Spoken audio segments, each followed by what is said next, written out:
Hello student, मैं मोहित तोमर आप सभी का आपके प्यारे यूट्यूब चैनल में स्वागत करता हूं। दोस्तों, आज की इस वीडियो का जो हमारा टॉपिक है वैद्युत आवेश। तो दोस्तों, आज की इस वीडियो में मैं आपको वैद्युत आवेश के बारे में बताने वाला हूं कि वैद्युत आवेश किसे कहते हैं। वैद्युत आवेश की परिभाषा आप एग्जाम में किस तरीके से लिखेंगे। वैद्युत आवेश का सूत्र क्या होता है, वैद्युत आवेश का मात्रक क्या होता है, वैद्युत आवेश कौन सी राशि है। तो दोस्तों, आज की इस वीडियो में मैं आपको ये सारी बातें बताने वाला हूँ, समझाने वाला हूँ, लिखवाने वाला हूँ। तो दोस्तों, वीडियो शुरू करने से पहले आप सभी से रिक्वेस्ट है, यदि आपने अभी तक हमारे प्यारे यूट्यूब चैनल को सब्सक्राइब नहीं किया है, सब्सक्राइब कर दीजिए और उसके आगे की बेल आइकन भी प्रेस कर दीजिए, ताकि दोस्तों जब भी मैं नई वीडियो अपलोड करूं उस वीडियो की नोटिफिकेशन आपको सबसे पहले मिल सके। तो शुरू करते हैं दोस्तों आज की इस वीडियो को।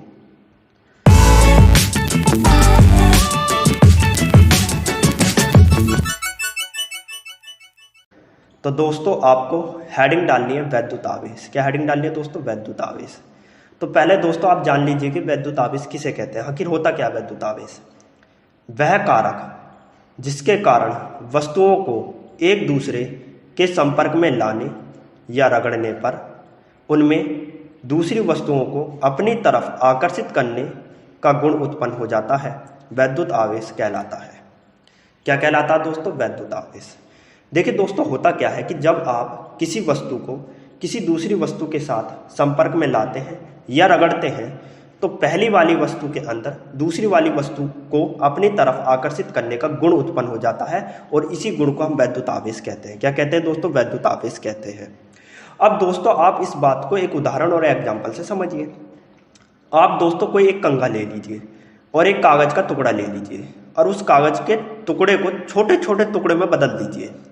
अब दोस्तों, आप कंघे का यह वाले जो सिरा है, इस वाले सिरे से अपने बाल बनाइए और बाल बनाने के बाद कंघे के इसी सिरे से, जिस सिरे से आपने बाल बनाए हैं, मैंने इस सिरे से बाल बनाए, अब मैं इस सिरे को कागज के छोटे छोटे टुकड़ों के पास लेकर आता हूँ। तो होता क्या है दोस्तों, कागज के छोटे छोटे टुकड़े इस कंघे के इस वाले सिरे पर चिपक जाते हैं। तो दोस्तों, इसी गुण को हम वैद्युत आवेश कहते हैं। क्या कहते हैं? वैद्युत आवेश। दोस्तों, होता क्या है कि जब आप कंघे को अपने बालों से रगड़ते हैं तो रगड़ने से कंघे के उसी सिरे में दूसरी वस्तु को अपनी तरफ आकर्षित करने का गुण उत्पन्न हो जाता है।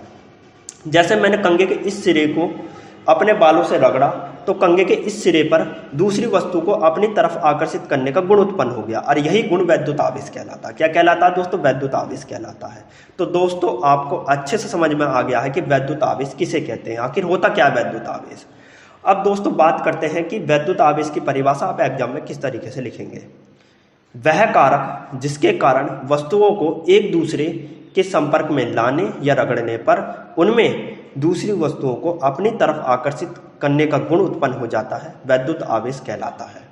तो दोस्तों, आपको वैद्युत आवेश की परिभाषा सेम उसी तरीके से लिखनी है जिस तरीके से मैंने आपको वैद्युत आवेश समझाया है। सेम उसी तरीके से आप वैद्युत आवेश की परिभाषा लिख सकते हैं। वैद्युत आवेश दो प्रकार के होते हैं, पहला धनात्मक आवेश, दूसरा ऋणात्मक आवेश। वैद्युत आवेश का मात्रक कूलाम होता है। वैद्युत आवेश को क्यू से प्रदर्शित करते हैं।